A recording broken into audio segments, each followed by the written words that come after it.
भारत ने 2025 से लेकर 2027 की अवधि के लिए थाईलैंड से इंडियन ओशन नेवल सिंपोजियम की अध्यक्षता आज आधिकारिक रूप से संभाल ली है। ये जिम्मेदारी भारत के लिए महत्वपूर्ण है। इस संबंध में डीडी न्यूज संवाददाता विशाल बैरिस्टो ने नौसेना प्रमुख से बातचीत की। भारत ने आईओएनएस की चेयरमैनशिप हासिल कर ली है और ये रिस्पॉन्सिबिलिटी भारत को 2 साल के लिए निभानी है। मेरे साथ हैं भारत के नौसेना प्रमुख एडमिरल दिनेश के त्रिपाठी। आइए हम उनसे बात करते हैं और जानते हैं।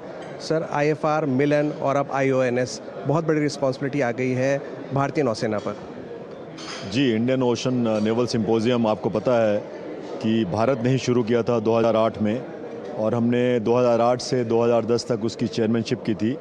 उसके बाद फिर ये रोटेशनल चेयरमैनशिप होती है और जितनी कंट्रीज़ हैं उन्होंने इसकी रिस्पॉन्सिबिलिटी निभाई।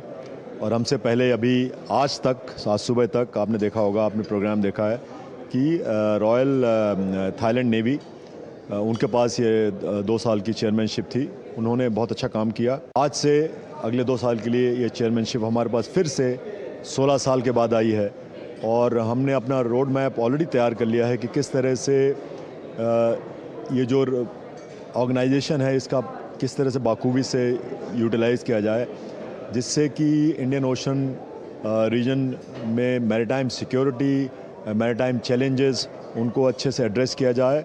भारत के प्रति जो दुनिया का विश्वास बढ़ रहा है, मिलन में भी अब जब हम सी फेस में जाएंगे तो उसमें जो मैनूवरिंग होगी, जो मेन एक्सरसाइज होगी, उसके बारे में आप क्या कहेंगे, ख़ास तौर से मित्र देश हमारे साथ हैं? जी, इस बार आपको पता है कि मिलन में बहुत सारी नेवीज़ ने पार्टिसिपेट किया है। 19 वॉरशिप्स आए हैं विदेशों से, बट उससे ज़्यादा डेलीगेट्स जो आए थे बहुत सारे थे। तो मैं इसको एक मैरीटाइम महाकुंभ कहूँगा।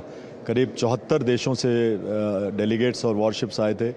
तो इतना बड़ा कांग्रीगेशन कभी हुआ नहीं है यहाँ पर भारतवर्ष में। तो इसके लिए मैं सभी को, जितने हमारे मित्र देश हैं, उनको धन्यवाद करना चाहूँगा कि उन्होंने अपना समय निकाला। सर, एक आखिरी सवाल, सी फेज़ कितना इम्पोर्टेंट रहेगा मिलन को लेकर, मिलन एक्सरसाइज को लेकर? जी, सी फेज़ बहुत इम्पॉर्टेंट है, बिकॉज़ हमने ये पहली बार मिलन के अंडर में जो सी फेज़ की जो थी एक्सरसाइज, वो 2018 में शुरू की थी, जब ये श्री विजयपुरम में होती थी। उसके बाद 2022 से इसको हमने विशाखापट्टनम में ला दिया, because of obviously the geography, space etcetera, क्योंकि नंबर्स बढ़ गए हैं अभी।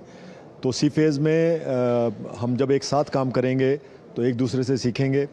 सी राइडर्स एक दूसरे के शिप में जाएंगे, वो लोग वहाँ पर सीखेंगे, और जब कभी अगर ज़रूरत पड़ी समुद्र में एक साथ काम करने की, तो हमारे पास एक बैकड्रॉप रहेगा कि हमने मिलन के अंतर्गत एक साथ काम किया है, और उसको फिर हम उसी को दोहरा सकते हैं। सब लोग मिलकर काम करेंगे, सब लोग सुरक्षित रहेंगे, और क्यों नहीं, क्योंकि पूरी दुनिया भारत की तरफ देख रही है, ये विश्वास है और ये कहना है हमारे नौसेना प्रमुख का। कैमरामैन रमाकांत के साथ मैं विशाल बैरिस्टो, डीडी न्यूज़, विशाखापट्टनम।